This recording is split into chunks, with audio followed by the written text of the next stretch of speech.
Youth hostel of इंडियाच्या malaad unit कडून सुरुवातीला मी सगळ्या सदस्यांचं स्वागत करते. या कार्यक्रमाला इतका उत्स्फूर्त सहभाग दिल्याबद्दल. त्यांचं वेबिनार पुढे सुरू राहील, तर आपण काही प्रोटोकॉल पाळूया.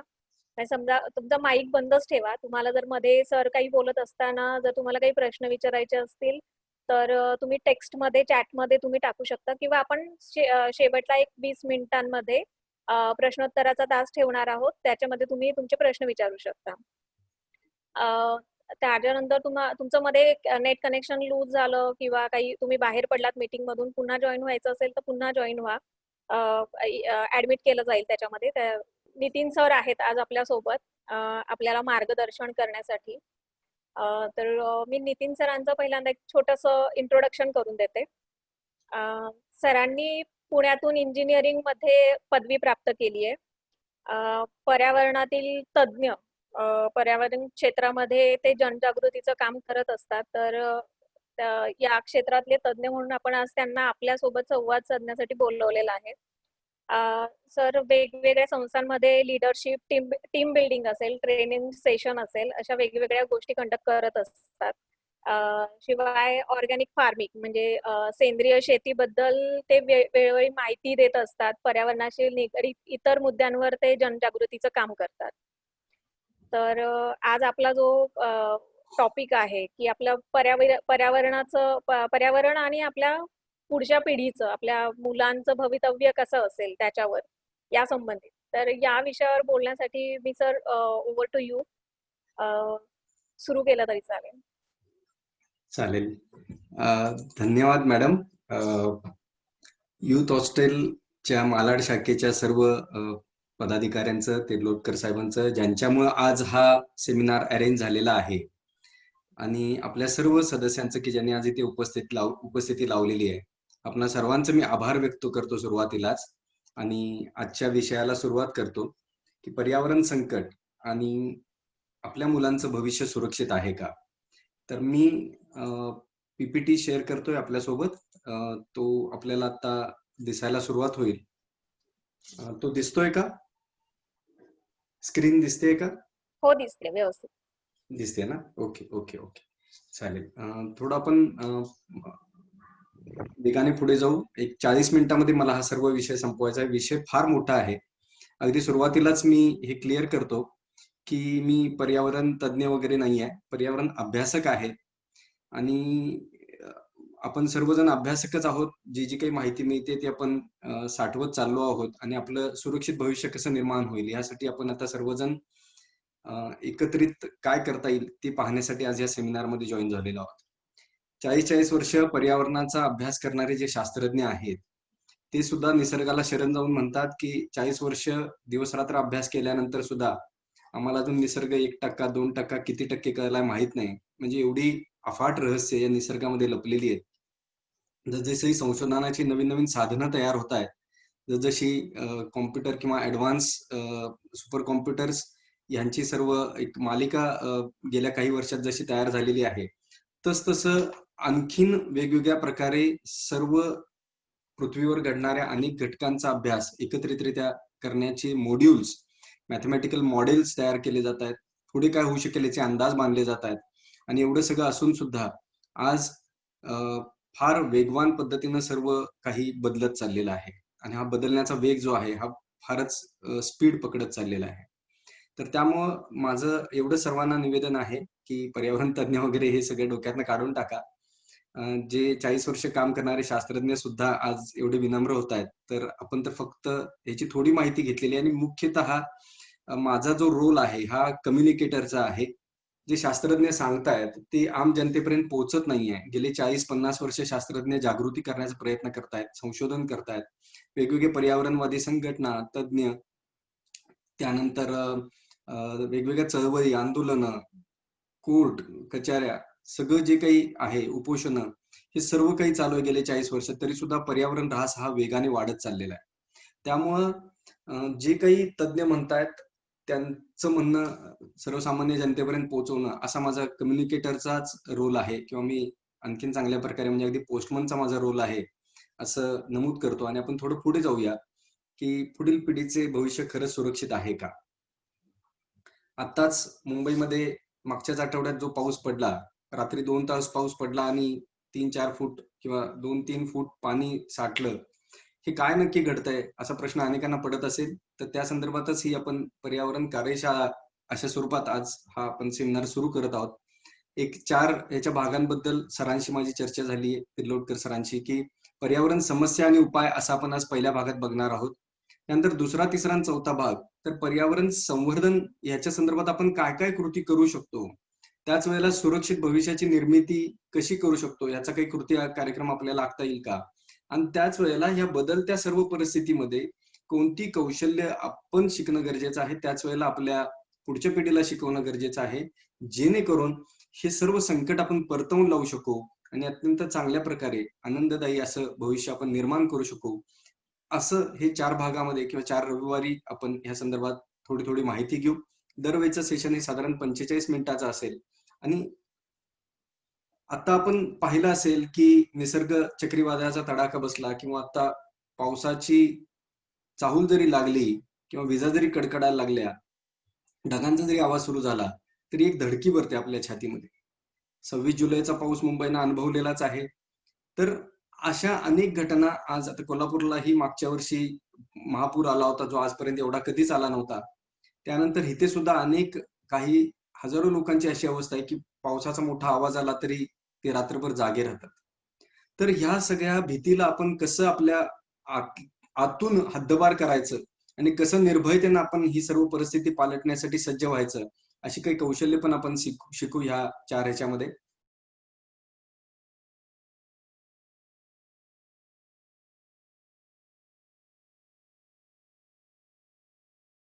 आणि ह्या सर्व गोष्टींवर कशी मात करता येईल याचा आपण आराखडा बघू. तर सिच्युएशन अशी आहे मित्र की आता आपल्याला कोविडच्या निमित्तानं एक आणीबाणी अनुभवायला मिळते आहे. सरकार लॉकडाऊन करत आहे, जगभर एक भीतीचं वातावरण पसरलेलं आहे आणि फक्त तुम्ही हात धुवा, मास्क घाला आणि तुम्ही फक्त स्वतःची काळजी घ्या, बाकी सर्व काही ऑलबेल होईल असं पुकारा केला जात आहे. जे तिथं आपल्याला चित्रामध्ये दाखवलंय की असे लोक बोलतायत आणि हेच आता अंतिम सोल्युशन आहे असं वाटावं. पण ह्या कोविडच्या बरोबरच एक मोठी आर्थिक मंदी आलेली आहे आणि त्याच्यापेक्षा कैक पट मोठी ही क्लायमेट चेंज किंवा पर्यावरण बदलाचं संकट जे आहे, हे त्याच्याही पेक्षा मोठं आणि त्याच्याही पेक्षा अकरा विकरा असं हे संकट आपल्याला ऑलरेडी घेरू लागलेलं आहे, जे गेल्या काही दशकांमध्ये निर्माण झालेलं आहे. ते आता निर्माण झालेलं नाही, ते ऑलरेडी हळूहळू त्याचा फास आपल्या भोवती आवळत चाललेला आहे. मग ह्या सर्वातून मार्ग कसा काढायचा आणि मार्ग काढताना आपल्या समोर काय चॅलेंजेस आहेत आणि त्यातून कसं मार्ग काढायचा हे आपण आता थोडक्यात बघू. कोरोनाचं संकट हे केवळ अगदी जास्तीत जास्त 1% किंवा जास्तीत 4 ते 5% लोकांचा जीव घेऊ शकतं, पण हे पर्यावरण संकट जर एक ठराविक लिमिटच्या पलीकडे जर गेलं तर हे सर्व जनतेचा घास घेऊ शकतं. त्यामुळे ह्याच्याकडे आपण लक्ष देणं गरजेचं आहे. मग हे सगळं जे काही घडतंय आता, हे घडण्यापूर्वी नक्की ह्याची सुरुवात कुठून झाली आपण पाहू. पृथ्वीचा जन्म आपण बघायला गेलं तर 454 कोटी वर्षांपूर्वी झाला. म्हणजे आपण 1 वर्ष म्हणतोय, 1 दशक, 10 वर्ष म्हणतोय, 1 शतक म्हणतोय, 100 वर्ष, अशी 1000 वर्ष, 2000 वर्षांपूर्वी ख्रिस्त होऊन गेला, 2500 वर्षांपूर्वी बुद्ध होऊन गेले. हे 2500 वर्ष, हे 2500, 10-12 हजार वर्षांपूर्वी आपण शेती करायला लागलो. असं करत करत आपण 1 लाख, 2 लाख, 10 लाख, 1 कोटी, तर 450 कोटी वर्षांपूर्वी पृथ्वीचा जन्म झाला. साधारण 74 करोड वर्षांनंतर जीवनाची सुरुवात झाली पृथ्वीवर. म्हणजे साधारण 380 कोटी वर्षांपूर्वी जीवनाची सुरुवात झाली. आता हे आणखीन चांगल्या प्रकारे आपण समजून घेऊ. नक्की कोटीच्या कोटी उड्डाणे वर्षांची आपण ऐकली. नक्की जर हे सर्व 454 कोटी वर्ष एका वर्षात जर बसवली, 1 जानेवारीच्या पहाटे 12:01 समजा पृथ्वीचा जन्म झाला असं आपण समजलं, तर नक्की कशी टाइम फ्रेम आहे ती थोडी समजून घेऊ, म्हणजे आपल्याला थोडा अंदाज येईल. अमिबा जन्माला आले ते साधारण 1 जानेवारी पृथ्वीचा जन्म असेल तर 1 मार्चला, बरोबर, म्हणजे साधारण 70-74 कोटी वर्षानंतर. त्यानंतरचे डॉट्स दाखवले ते सर्वात एंडला दाखवलेले आहेत, तुम्ही बघाल तर ते तिन्ही डॉट खरं तर एकावर एकच आहेत, कारण ते सगळे 31 डिसेंबरचे आहेत, पण ते आपल्याला 3 आहेत वेगवेगळे हे कळण्यासाठी ते फक्त जवळजवळ दाखवलेले आहेत. मानव जो आला तो 70 लाख वर्षांपूर्वी, म्हणजे चिंपांझीच्या स्वरूपात आपण होतोच काही कोटी वर्षांपासून, पण चिंपांझीच्या जनुकांमध्ये, जीन्समध्ये फक्त 1% फरक झाला आणि मानवाची निर्मिती झाली आणि मानवाची उत्क्रांती होत गेली. हळूहळू आपण आणखीन प्रगत होत गेलो, पण आपला तसा जन्म बघायला गेला तर 70 लाख वर्षांपूर्वी झाला. काही लाख वर्ष आपण तशाच अवस्थेत राहत होतो आणि हार्डली 12,000 वर्षांपूर्वी आपण शेती करायला लागलो. म्हणजे जर आपण त्या टाइम फ्रेम मध्ये 1 वर्षाच्या जर बघायला गेलं, सगळं जर बसवायला गेलं, तर 1 जानेवारीला जर पृथ्वीचा जन्म झाला तर 31 डिसेंबरला सकाळी 10:10 मानवाचा जन्म झाला आणि शेती जे आपण करायला लागलो ते हार्डली 83 सेकंदांपूर्वी, म्हणजे 31 डिसेंबरचे रात्रीचे 12 वाजता जर हे वर्ष संपणार असेल तर ते वर्ष संपण्याच्या आधी 83 सेकंद फक्त आपण शेती करायला लागलो, म्हणजे 12,000 वर्षांपूर्वी. आणि औद्योगिक क्रांती जी झालेली आहे, जी 270 वर्षांपूर्वी झाली म्हणतो आपण, वाफेच्या इंजिनाचा शोध लागला तेव्हापासून, तो काळ जर बघायला गेलं ह्या वर्षाच्या कंपॅरिझन मध्ये तर तो हार्डली 2 सेकंद आहे. म्हणजे तो 2 सेकंद पण नाहीये, 1.8 सेकंद आहे. आणि आत्ता जी अवस्था आपण करून ठेवलेली आहे सगळी, त्याच्याबद्दल आपण आता थोडंसं बघू. म्हणजे सर्वांना हे 1 वर्षाच्या टाइम फ्रेम मध्ये लक्षात आलं असेल की हा केवढा प्रचंड अवाढव्य असा हा पिरियड आहे पृथ्वीचा, त्यावरील मानवाचा आणि आत्ताचा केवळ औद्योगिक युगाचा. ही तीच टाइमलाईन आहे, ही वेगळ्या पद्धतीने दाखवलेली आहे. डायनासोर पण तुम्हाला दिसतील याच्यामध्ये. तर हे डायनासोर संपले त्यालाही आता 6.5 कोटी वर्ष झाले. त्यावेळेला मास एक्सटिंक्शन झालं, म्हणजे फार मोठ्या प्रमाणात हजारो लाखो जाती पृथ्वीवरच्या नष्ट झाल्या. उल्का बाहेरच्या अंतराळातून आली आणि पृथ्वीवर आदळली, असाच त्याचा अंदाज आहे की त्यामुळेच हे सर्व घडलं. आणि मग पुढच्या काही शेकडो वर्षांमध्ये, 1000-2000 वर्षांमध्ये सर्व जाती ज्या आहेत त्या नष्ट झाल्या, जो काही वातावरणात बदल झाला त्याच्यामुळे.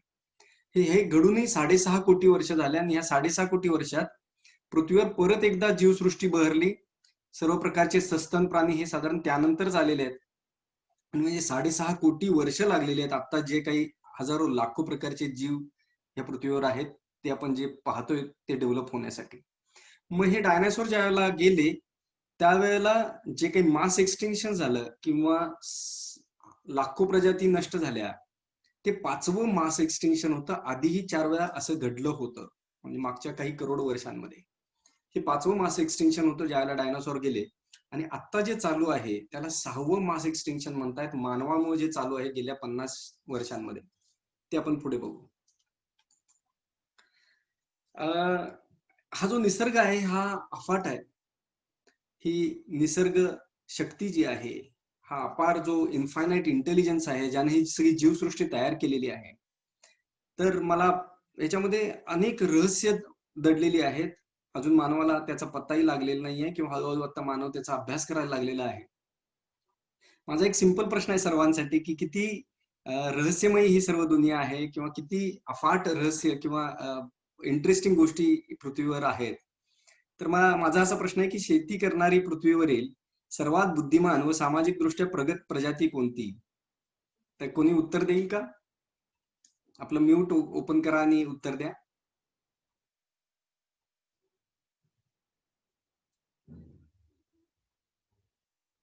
एकही उत्तर नाही. प्रश्न खूप अवघड आहे का? ants और मुंग्या. हॅलो, हा मुंगे सर, डॉक्टर साहेब बोलतात का? हा, काय उत्तर दिलं जरा आवाज ऐकू आला नाही.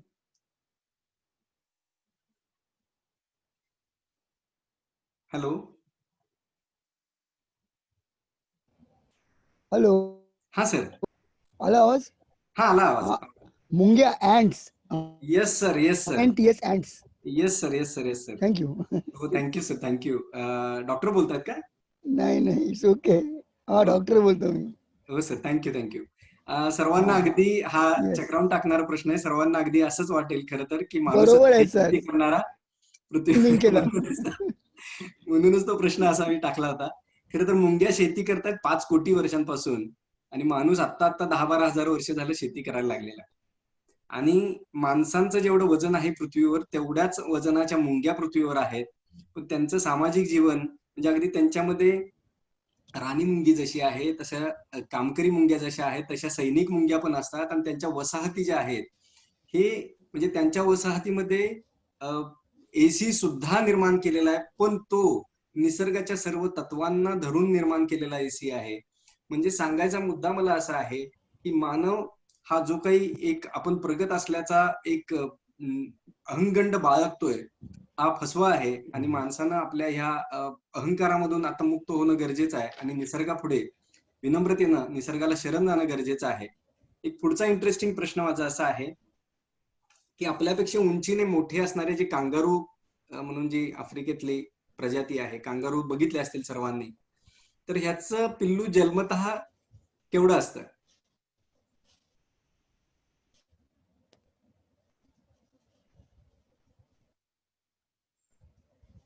कोण सांगेल? चला मी पुढे कंटिन्यू करतो, बहुतेक कुणाला माहित नसावं. तर आपल्यापेक्षा कांगारू उंच असतात, पण आणि आपलं आपलं बाळ ज्यावेळेला जन्माला येतं ते आपल्याला माहिती आहे साधारण केवढं असतं. आपल्याला 2 हातांमध्ये घ्यावं लागतं, साधारण 1 फुटापेक्षा 1-1.5 फुटाच्या आसपास त्याची लांबी असते. पण आपल्यापेक्षा उंच असलेल्या कांगारूंचं बाळ जे आहे ते जन्मतः आपल्या अंगठ्यापेक्षाही लहान असतं. दिसतंय चित्र सर्वांना? आणि मग ते पिल्लू आपल्या आईच्या पोटामध्ये लगेच शिरतं, पोटाच्या बाहेर असलेल्या पिशवीमध्ये परत शिरतं, आणि त्या पिशवीमध्ये ते पुढचे 6 महिन्यापेक्षा जास्ती काळ राहतं, आणि मग ते मोठं होतं. अशा असंख्य इंटरेस्टिंग गोष्टी ह्या निसर्गामध्ये लपलेल्या आहेत. ह्या इन्फायनाईट इंटेलिजन्सनं जे काही तयार केलेलं आहे मागच्या 380 कोटी वर्षांमध्ये, ते अत्यंत विस्मयकारक आहे. ते शास्त्र पूर्णतः समजून न घेता मानवानं आपल्या तुटपुंज्या ज्ञानावर, जसं मी मुंग्यांच्या बाबतीत जसं आता सरांनी उत्तर दिलं, तर मुंग्यांचा आता खूप मोठ्या प्रमाणात जगभर अभ्यास केला जातोय की त्यांच्या सर्व पद्धतींबाबत, आणि त्यातून जे काही नवीन नवीन अल्गोरिदम्स वगैरे तयार केले जात आहेत त्याच्या आधारे मोठ्या मोठ्या कॉर्पोरेट कंपन्या अब्जावधी रुपयांची बचत किंवा त्यांच्या प्रॉफिट त्यांचे वाढवत आहेत. तर सांगायचा मुद्दा असा आहे की हे जे कांगारू आता आपण बघितलं, किती विस्मयकारक जग आहे. आणि हे कांगारू ज्या बेटावर राहतात त्या ऑस्ट्रेलिया बेटाबद्दल मला आपल्याला थोडंसं काही सांगायचं आहे. मागच्या सप्टेंबरमध्ये ते ह्या जानेवारीपर्यंत म्हणजे साधारण 4 ते 5 महिन्यामध्ये ऑस्ट्रेलिया नावाचा जो खंड आहे त्या खंडामधलं हे चित्र आहे. सर्वात डावीकडे आपण तुम्ही बघाल तर एक कांगारूच आहे जे त्या तारेच्या कुंपणाबाहेर यायचा प्रयत्न करत होतं, पण ते येऊ शकलं नाही आणि आगीमध्ये जळालेला त्याचा तो देह आहे. इतर प्राणी आहेत, कोआला आहे. असे हे प्राणी ऑस्ट्रेलियात लागलेल्या वणव्यांमध्ये मागच्या सप्टेंबर ते जानेवारी 2020, सप्टेंबर 2019 ते जानेवारी 2020 या 5 महिन्याच्या कालावधीमध्ये ऑस्ट्रेलियामध्ये जी जंगलांना आग लागली होती त्याच्यामध्ये साधारण 2 कोटी एकर जंगल जळून खाक झालं. आपण कदाचित थोडंफार व्हॉट्सअपवर कुठे एखादी पोस्ट पाहिली असेल, पेपरला कदाचित एखादी न्यूज येऊन गेली असेल, पण पृथ्वीवर घडलेला मागच्या 12 महिन्यातील हा प्रचंड मोठा विध्वंस मात्र त्याच्या झळा आपल्यापर्यंत आलेल्या नाहीयेत. मित्रहो, सगळा ऑस्ट्रेलिया खंड जर आपण पाहाल तर त्या सर्व ऑस्ट्रेलिया खंडावर ह्या आगी पसरलेल्या होत्या. धुराचे लोट 5 महिने सतत उठत होते, आणि हे लोट इतके मोठे होते की हा धुरातून निर्माण झालेला ढग इतका मोठा होता की त्या ढगाचा साईज जो आहे हा भारताच्या 1.5 पट, विचार करा, भारत देशाच्या 1.5 पट साईज या ढगांचा होता. हे ढग जर भारताकडे आले असते तर अख्खा भारत हा सूर्यापासून लपला असता, सूर्याचं दर्शन झालं नसतं कदाचित काही आठवडे, आणि हीच वेळ असते योग्य शेतांवर कीड रोग वाढण्यासाठी. कदाचित एक अख्खा मोसमाचं पीक आपल्या हातचं गेलं असतं आणि आपली अन्न सुरक्षा सुद्धा धोक्यात येऊ शकली असती. असं काहीही घडू शकतं. ऑस्ट्रेलियात घडलं, आम्हाला काय त्याचं, असं आता आपण म्हणू शकत नाही. कारण हे समजून आपण घेतलं पाहिजे की देशांच्या सीमा मानवानं आखलेल्या आहेत, निसर्गाला सीमा नाहीत. निसर्गासाठी पृथ्वी पूर्ण एक आहे. निसर्ग सर्व ठिकाणचा जो आहे तो एकच आहे. आणि त्यामुळे कुठेही जगाच्या पाठीवर काहीही घडलं तरी आपल्याला त्याची झळ बसणार आहे, ती लगेच बसेल किंवा थोडी वेळानं बसेल एवढाच फक्त प्रश्न आहे. त्यामुळे जगात कुठेही काही घडत असलं तरी त्याचा आपल्यावर परिणाम होणार आहे. मला काय त्याचं हा दृष्टिकोन आता आपण सोडून देणं गरजेचं आहे. अशा जागी जगभर लागता आहेत, वन वे लागता आहेत आणि म्हणूनच अर्थ इज ऑन फायर म्हणतायत, our house is on fire म्हणतायत. जगभरात ह्या आगी चालू आहेत. अमेझॉनचं आपण ऐकलं असेल, आफ्रिकेमध्ये काँगो जंगल आहेत, कॅलिफोर्नियाची आता जंगल सतत जळत आहेत. 5 लाख एकर जंगल कॅलिफोर्नियात जळून गेले. सायबेरियात मागच्या वर्षी 4 लाख एकर जंगल जळून गेले. मागच्या वर्षी साधारण 3 कोटीपेक्षा जास्त एकर जंगल जळून गेलेलं आहे. ही जंगल का जळत आहेत याचं थोडंसं कारण आपण समजू. हे चित्र फेमस चित्र आहे हिरोशिमा किंवा नागासाकीवर पडलेल्या अणुबॉम्बचं. आणि हे आपल्याला सर्वांना माहितीच आहे की काही मिनिटांमध्ये कशी ही शहरं एका अणुबॉम्बनं बेचिराख झाली. आणि एका अणुबॉम्बनं बेचिराख झाली. तो अणुबॉम्ब म्हणजे त्याच साईजचा अणुबॉम्ब जर आज आपण पकडला त्याच्यापेक्षा मोठे निर्माण झाले असतील, पण आपण ते धरत नाही आहोत.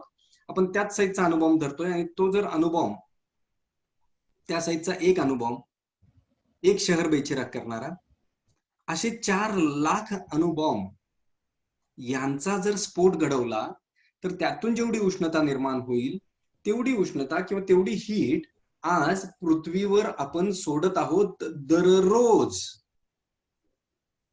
4 लाख अणुबॉम्ब इतकी उष्णता आपण दररोज सोडतो आहोत. हे जे काही सर्व कारखाने आहेत आपले, सर्व काही गाड्या आहेत, काही करोड ज्या गाड्या रस्त्यावर धावता आहेत किंवा ज्या ज्या प्रकारचं किंवा एसी आहेत जगभरातले, जे जे काही आपण करतो आहोत विकासाच्या नावाखाली, त्याच्यामुळे 4 लाख अणुबॉम्बच्या स्फोटाने इतकी उष्णता जर पृथ्वीवर दररोज वातावरणात सोडली जात असेल तर आपण भाजून आणि करपून मरून जायला हवं होतो.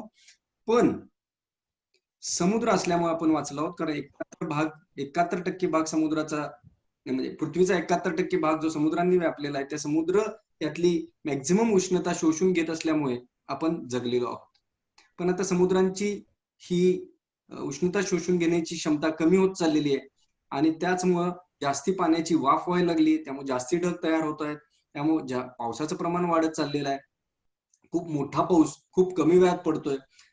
अशा पद्धतीच्या घटना घडायला लागलेल्या आहेत. हा ऑक्सफोर्ड युनिव्हर्सिटीचा रिपोर्ट आहे फेब्रुवारी 19चा, की सर्वसामान्यांना समजावं की किती उष्णता आपण सोडतोय. यासाठी त्यांनी वेगळा अभ्यास केला आणि त्यातून निर्माण झालेला हा रिपोर्ट आहे. यातून कशामुळे घडतं हे तर यातला एक मेजर कंटेंट आहे तो कार्बन डायऑक्साईड. मागच्या 6.5 लाख वर्षात एवढा कार्बन डायऑक्साईड हवेत नव्हता तेवढा आपण आत्ता सोडत आहोत. हे जर पाहाल आपण तर मागच्या 6.5 लाख वर्षात जेवढा नव्हता तेवढा कार्बन डायऑक्साईड जर आता हवेत असेल, जेवढा असायला हवा त्याच्यापेक्षा 1.5 पट आता आहे, म्हणजे 50% एक्स्ट्रा आहे. तर तो कमी होणं गरजेचं आहे किंवा नवीन अजून सोडणं हे थांबवणं गरजेचं आहे.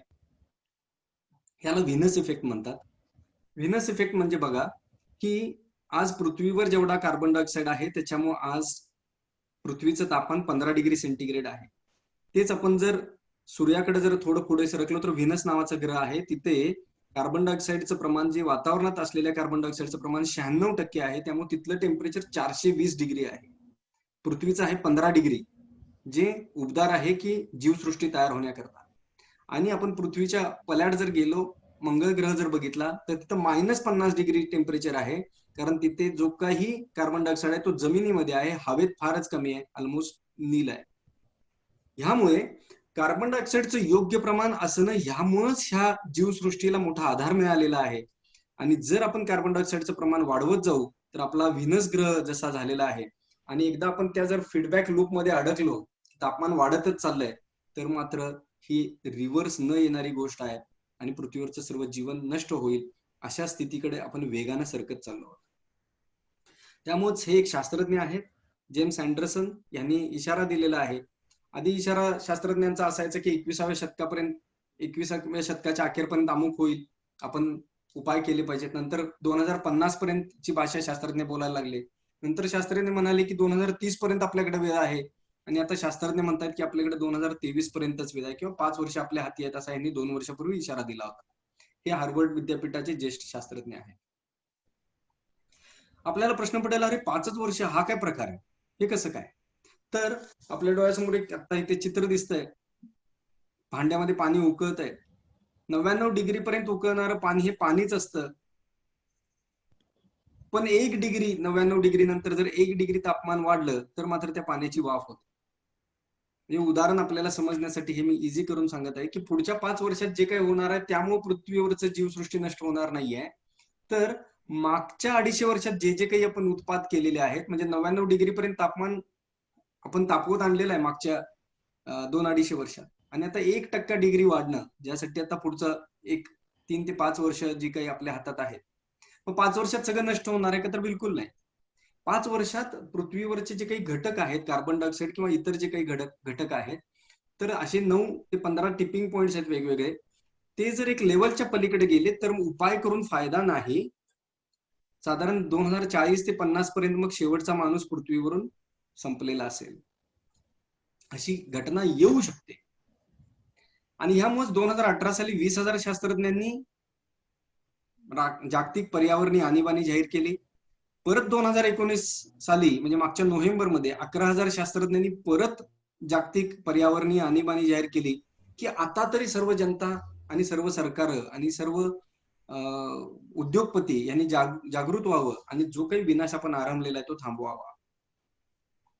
ही प्रचंड मोठी जीवसृष्टी आहे. लाखो प्रकारचे जीव, विविध प्रकारचे जीव ह्या सर्व पृथ्वीवर नांदतायत, हवेमध्ये, पाण्यामध्ये, समुद्रांमध्ये किंवा जमिनीखाली. आणि हे सर्व लाखो प्रकारचे जीव तयार होण्यासाठी मागची काही करोडो वर्ष लागलेली. आणि करोडो वर्षात जीवसृष्टी जी तयार झालेली आहे ती आपण नष्ट करत चाललो आहोत वेगाने. साधारण 2009 साली वर्षाला सुमारे 5,000 प्रजाती नष्ट होत आहेत असा रेट होता. एक प्रजाती म्हणजे लक्षात घ्या, समजा आपण असं धरू की हत्ती एक प्रजाती आहे. हत्ती आहे समजा, हत्तीमध्ये काही वेगवेगळ्या प्रकारच्या जाती आहेत आणि समजा हत्तींची आज जी काही संख्या असेल, एक उदाहरण धरून चालू आपण, म्हणून 1 लाख संख्या आहे असं धरू आपण.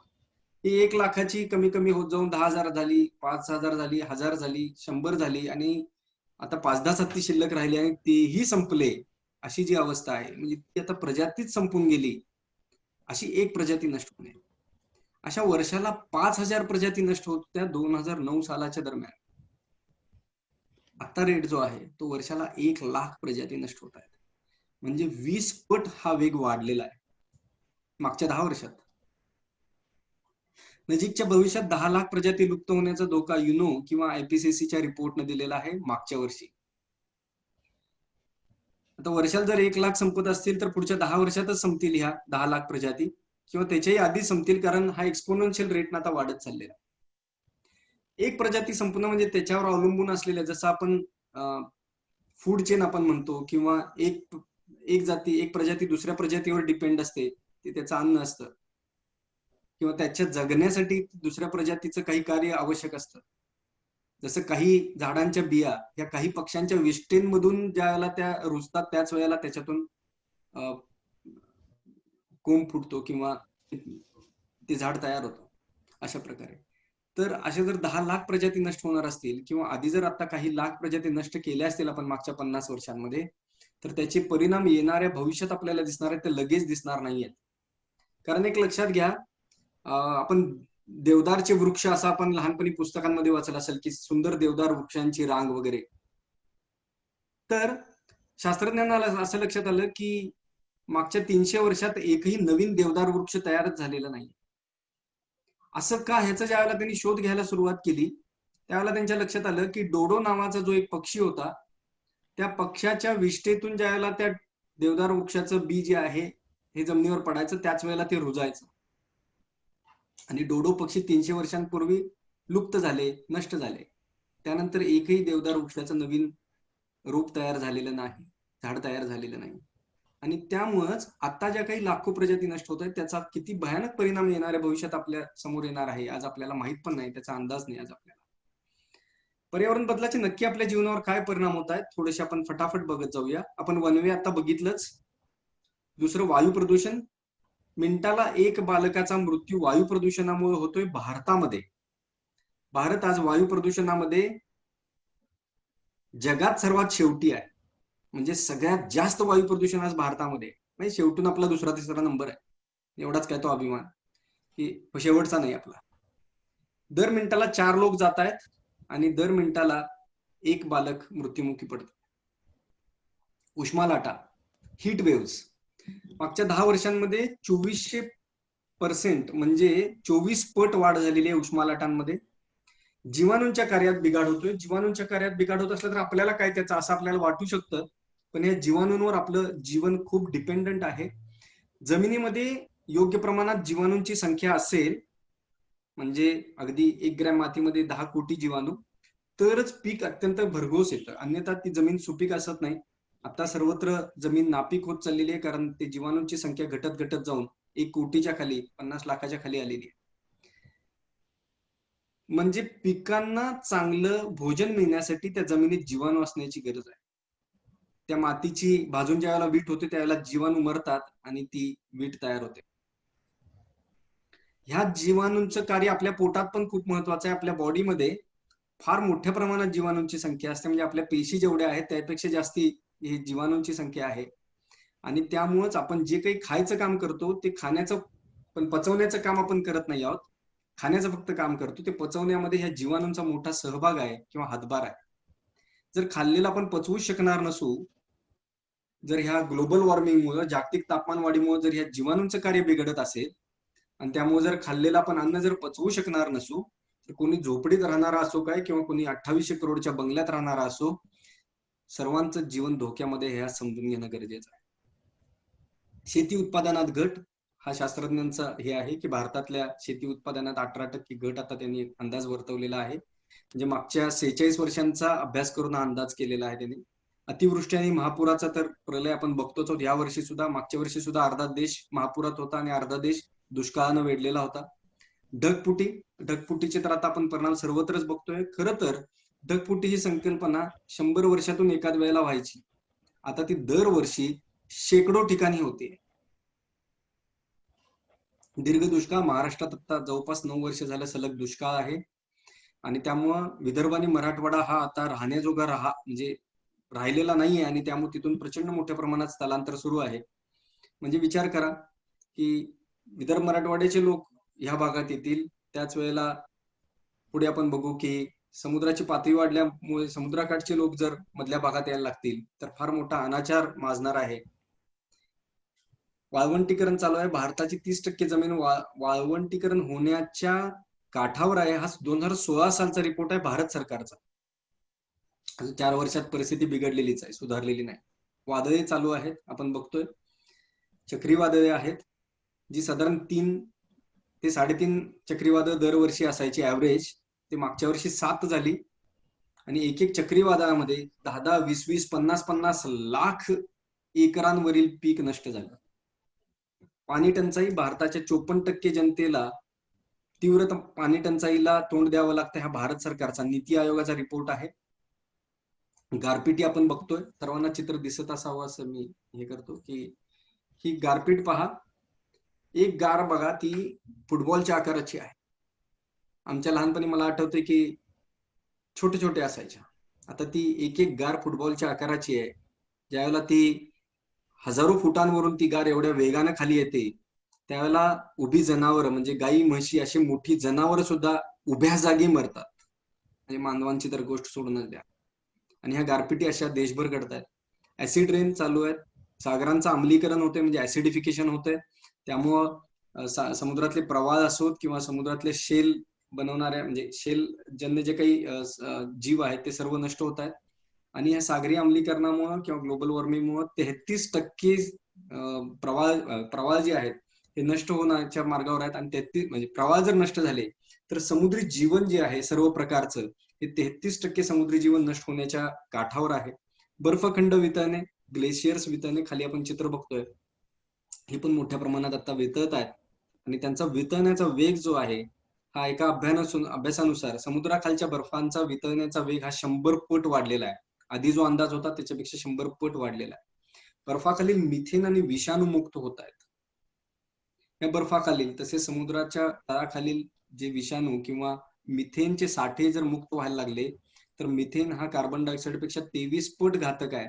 त्यामुळे तो 23 पट वेगानं तापमान वाढवू शकतो. किंवा विषाणू जे आहेत हे कोरोनापेक्षाही मोठे विषाणू मुक्त होऊ पाहतायत, ते जर मुक्त झाले तर थोडीशी अत्यंत गंभीर परिस्थिती निर्माण होऊ शकते. आज आपल्याला माहित नाही की ते विषाणू आपल्याला त्रास देतील की नाही, कारण ते काही लाख वर्ष ते जमिनीखाली गाडले गेलेले आहेत. लक्षात येते का बघा. त्यामुळे आज माहित नाही, कदाचित मोठ्या विषाणूंना आपण इझिली फाईट करू शकतो असंही मला एक डॉक्टर म्हणाले होते, पण माहित नाही आज आपल्याला.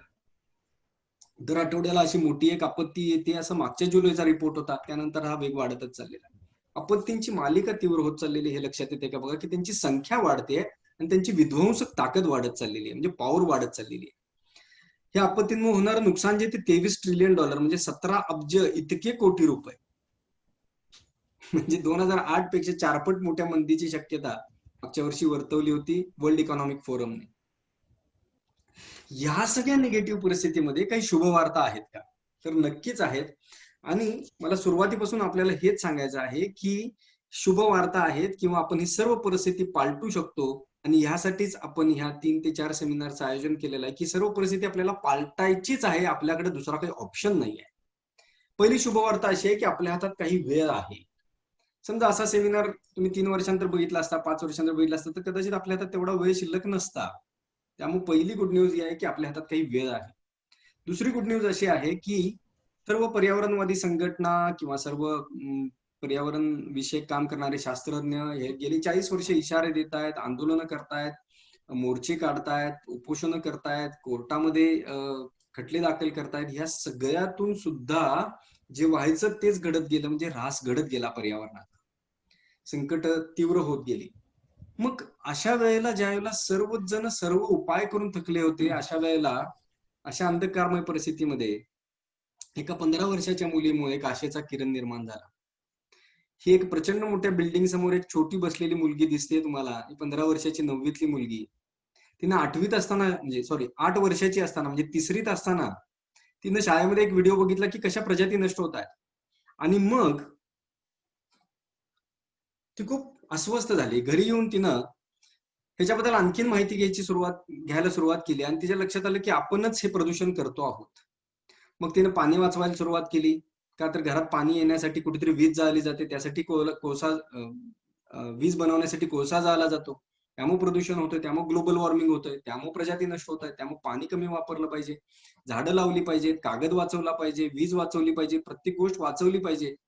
असं तिच्या ज्या लक्षात आलं ती व्यक्ती सर्व उपाय करायला लागली आणि ती आई वडिलांना आणि बहिणीलाही हे सर्व करायला सांगू लागली. आणि ती टीव्ही बघायला लागली की कुठे ह्याच्याबद्दल न्यूज आहेत का, एवढ्या प्रजाती नष्ट होत आहेत, कुठे पेपरला न्यूज आहेत का. आणि तिची घोर निराशा झाली की ना कुठे न्यूज, ना ब्रेकिंग न्यूज, कुठेच काही नाही, सर्वत्र सामसूम शांतता आहे. आणि मग ती खूप अस्वस्थ व्हायला लागली की अरे एवढ्या प्रजाती नष्ट होत आहेत, करोडो वर्षात तयार झालेल्या, आणि कुणालाच काही त्याची दखल घ्यायची इच्छा सुद्धा नाही, काहीच गंभीरता नाही. आणि मग हे पाहता पाहता पाहता ती निराश व्हायला लागली आणि वयाच्या 11व्या वर्षी, म्हणजे 3 वर्षानंतर ती एवढी निराश झाली की तिचं 2 महिन्यात वजन 10 किलो उतरलं. ती कोणाशी बोलेनाशी झाली, जेवेनाशी झाली, जेवण बंद झालं आणि ती डिप्रेशन मध्ये गेली. त्यानंतर उपचारांद्वारे तिला त्यातून बाहेर करण्यात आलं, सर्वत्र त्यातून ती बाहेर पडली, पण तिचं बोलणं कमीच झालं. हळूहळू वयवर्ष 12, 13, 14, 15 तिच्या मनानं असा एक ठाम निर्धार केला की कोणीही काही करत जर नसेल ह्यासाठी, तर मला जे शक्य आहे ते मी करेन. आणि तिच्या देशामध्ये, स्वीडन देशामध्ये शाळा बुडवणं हा एक गुन्हा आहे, तरी सुद्धा तिनं ठरवलं की मी हा गुन्हा करणार. म्हणजे आपल्याकडच्या गांधीजींच्या सविनय कायदेभंगासारखंच हे होतं. आणि तिने एक बोर्ड रंगवला की क्लायमेट चेंज विरुद्ध ऍक्शन घडण्यासाठी शाळा बंद आंदोलन. आणि तो बोर्ड घेऊन ती स्वीडन देशाच्या संसदेबाहेर बसली, कारण स्वीडन हा एक प्रगत देश आहे की प्रगत देशांनी जे काही करायला हवं ते केलं पाहिजे, आणि जोपर्यंत आपला देश करत नाही तोपर्यंत मी या संसदेसमोरून उठणार नाही. तिनं खासदारांना निवेदनं दिली, नेहमीप्रमाणेच ती निवेदनं कदाचित कचऱ्याच्या टोपलीत गेली असतील. पहिला दिवस संपला, 3 वाजता संसद संपल्यावर ती परत घरी गेली, परत दुसऱ्या दिवशी सकाळी 8 वाजता हजर संसद उघडायच्या वेळेला. असं 1 दिवस, 2 दिवस, 3 दिवस, 4 दिवस, काय निर्धार होता तिचा बघा, की सलग 3 आठवडे ती तिथं बसून राहिली. आणि 3 आठवड्यानंतर तिनं विचार केला की ह्याच्यात काहीतरी बदल करायला हवा. फेसबुकवरून बातम्या गेल्यामुळे काही समविचारी लोक तिला येऊन जॉईन व्हायला लागले. भले आई वडील, भले बहीण, भले शाळेतल्या मैत्रिणी जरी तिच्यासोबत आल्या नसल्या तरी इतर काही लोक तिच्यासोबत यायला लागले. आणि बघता बघता ही संख्या वाढायला लागली. 3 आठवड्यानंतर दर शुक्रवारी शाळा बंद, म्हणजे every Friday for secure future, Faraday's for future अशा नावाने तिची चळवळ सुरू झाली. आणि बघता बघता 20 ऑगस्ट 2018 साली सुरू झालेली ही चळवळ म्हणजे आज त्याला 2 वर्ष झाली. ज्या वेळेला सुरू झाली त्यानंतर 3 आठवड्यानंतर तिने दर शुक्रवारी बंद असा पुकारला आणि 7च महिन्यात ही चळवळ 2000 शहरांमध्ये पसरली आणि 16 लाख मुलं या चळवळीत सामील झाली. मित्र, आज जर बघायला गेलं तर 200 देशांमधील 1 कोटीपेक्षा जास्ती लोक या चळवळीमध्ये सामील झालेले आहेत आणि ही संख्या वाढतेच आहे. या संदर्भातला एक फोटो आपल्या डोळ्यासमोर दिसतोय की मागच्या सप्टेंबरमध्ये 185 देशांमधील 76 लाख लोक सामील झाली होती. न्यूयॉर्क शहरात एका वेळेला 11 लाख लोकांचा मोर्चा निघाला होता. तिथल्या महापौरांनी सुट्टीच डिक्लेअर केली होती त्या दिवशी. तर अशा प्रकारे जनमत सर्वत्र संघटित व्हायला लागलेलं आहे आणि हे होणं खूप गरजेचं आहे. एक छोटासा व्हिडिओ आपण ह्या मुलीचा बघूया. कदाचित आपण शेवटी बघू तो. आपण पुढे जाऊ. तर अशा प्रकारे जनमत ह्या एकत्रित यायला लागल्यावर जगभरातलं मानवजातीच्या इतिहासातील हे सर्वात मोठं आंदोलन म्हणून उभं राहत असताना ह्याचे काही परिणाम होत आहेत का? कारण याच्या आधी आंदोलनं झाली पण याचा काही परिणाम झाला का? तर आपण बघू. ह्यामुळे 24 देशांनी म्हणजे युरोपियन युनियनने डिक्लेअर केली आणीबाणी, ज्याच्यात 24 देश आहेत, आणि इतर 24 देशांनी अशा 48 देशांनी राष्ट्रीय पर्यावरणीय आणीबाणी डिक्लेअर केली. 7000 युनिव्हर्सिटीजनी युनोच्या मदतीनं एकत्रित येऊन आणीबाणी डिक्लेअर केली. 775 महानगरपालिकांनी आणीबाणी डिक्लेअर केली आणि ह्याच्याबद्दलच्या उपाययोजनांकरता सुरुवात केली, जनजागृती करता सुरुवात केली. एक लहान मुलीनं जर निश्चय केला तर काय घडलं हे आज आपण बघतो. न्यूझीलंडच्या देशातल्या पंतप्रधान जे आहेत, खऱ्या धाडसी पंतप्रधान किंवा खऱ्या हिंमतवान पंतप्रधान जगभरातल्या असं मी त्यांना म्हणेन, भले त्या लेडीज असतील, तर त्यांनी जीडीपी विरहित अर्थसंकल्प, जो मानवी कल्याण आणि पर्यावरण पूरक अर्थसंकल्प आहे, त्याची मुहूर्तमेढ रोवली आणि असा अर्थसंकल्प आम्ही करू असं 2018 साली युनोमध्ये डिक्लेअर केलं. 2019 साली तसा अर्थसंकल्प प्रत्यक्षात आणला आणि तो आता इम्प्लिमेंट करून सुद्धा वर्ष झालं, ज्या जगातल्या सर्व देशांनी करणं गरजेचं आहे. ह्या सगळ्या परिस्थितीत तिसरी पण एक शुभवार्ता आहे. दुसरी शुभवार्ता आपण ही बघितली की एका मुलीच्या आंदोलनानं सगळ्या जगातला चित्र पालटायला लागलं, जे 40 वर्षात तेवढं पालटलं नव्हतं. तिसरी शुभवार्ता आहे की 3.5% नियम. म्हणजे काय? म्हणजे एका लेडीजने अभ्यास केला की कोणतं आंदोलन यशस्वी होत आणि कोणतं यशस्वी होत नाही. तिला वाटायचं की हिंसक आंदोलन इझिली यशस्वी होत असेल, डोक्यावर बंदूक ठेवली, झटकीपट निर्णय, आंदोलन यशस्वी. जे निर्णय घेणार आहेत त्यांच्याच डोक्यावर बंदूक ठेवली, विषय क्लोज. पण तसं नाही मित्रांनो. असं लक्षात आलं की तिनं 1901 सालापासून ते 2020 पर्यंत, म्हणजे साधारण मागच्या 125 वर्षातला जेवढे काही देश आहेत, आधी 100 असतील, मग 150 असतील, आता 200 देश असतील, 200 प्लस देश असतील, सर्व देशांमधल्या सर्व आंदोलनांचा ज्यावेळेला अभ्यास केला त्यावेळेला तिच्या असं लक्षात आलं की हिंसक आंदोलनं फक्त 24% यशस्वी झाली. म्हणजे जेवढी हिंसक आंदोलनं झाली त्यातली फक्त 24% यशस्वी झाली. जेवढी अहिंसक आंदोलनं झाली त्यातली 56% यशस्वी झाली. म्हणजे हिंसक पेक्षा 2.5 पट जास्ती यशस्वी झाली अहिंसक आंदोलन. मग तिने उलटा अभ्यास सुरू केला की अहिंसक जर जास्ती यशस्वी होत आहे तर त्यातली उरलेली 44% आंदोलनं काय यशस्वी झाली नाहीत, 56%च काय यशस्वी झाली अहिंसक आंदोलन. आणि हा अभ्यास केल्यावर तिच्या असं लक्षात आलं की 1, 2, 3, 4, 5, 10, 15 कारणं नाही आहेत ती अयशस्वी होण्यामागे, तर फक्त एकच कारण आहे. त्याला तिनं नाव दिलं की 3.5% नियम. 3.5% नियम असं सांगतो की ज्या अहिंसक आंदोलनामध्ये 3.5% जास्ती जनता ऑन रोड सामील होते, प्रत्यक्ष ऑन रोड सामील होते, ते आंदोलन 100 नव्हे 1000% यशस्वी होतच होतं. पण ज्याच्यामध्ये 3.5%पेक्षा कमी लोक सामील होतील ते मात्र अयशस्वी होत, याची पण गॅरंटी आहे. त्यामुळे आपल्या समोरचं टार्गेट अगदी क्लिअर आहे. आज भारताचं बघायला गेलं किंवा जगाचंच बघायला गेलं तर साधारण 50% युथ आहेत आणि फक्त 3.5% जनतेनं जर मनावर घेतलं, ठरवलं, तर ही अख्खी सगळी व्यवस्था बदलू शकते, जी आज बदलणं ह्याशिवाय आपल्या समोर काही पर्याय नाहीये. त्यामुळे आपल्या डोळ्यासमोर एक खूप छोटं टार्गेट आहे, फक्त 3.5%. दुसरा मुद्दा असा आहे की हे कोणत्याही सरकार विरोधात नाहीये. सरकार कोणतंही सत्तेमध्ये आल्यानंतर त्यांच्या डोळ्यासमोर फक्त एवढंच असतं की 5 वर्षांतर परत आता कसं सत्तेमध्ये येऊ, त्यासाठी त्यांची सगळी तयारी असते.